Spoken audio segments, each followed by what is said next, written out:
అంటే నన్ను మా మిస్సెస్ ని అసెంబ్లీ సాక్షిగా తిడితే, బూతులు తిడితే వీళ్ళు పెద్ద నాయకులు అయిపోతారా అని నేను అడుగుతున్నా. నా జీవితంలో ఎప్పుడూ బాధపడలా, ఒక్కరోజే నేను బాధపడ్డా. నా జీవితంలో 23 క్లేమోర్ మైన్స్ నా మీద బ్లాస్ట్ చేసినప్పుడు కూడా సాక్షాత్ వెంకటేశ్వర స్వామి నాకు ప్రాణభిక్ష పెట్టాడు. ఆ రోజు కూడా నేను భయపడలా. నేను చేశాను ఒక మంచి పని, ప్రజల కోసం బతికాను. అందుకే ఇలాంటి వచ్చినప్పుడు కూడా ధైర్యంగా ముందుకు పోయా.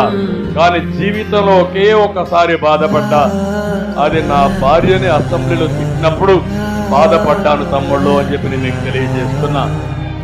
ఆ రోజే చెప్పాను, ఇది గౌరవ సభ కాదు, ఈ సభలో నేనుండను, ఇది గౌరవ సభ. మళ్ళా గౌరవ సభ చేసిన తర్వాత ఈ అసెంబ్లీకి అడుగు పెడతానని చెప్పి శపథం పెట్టి వచ్చా.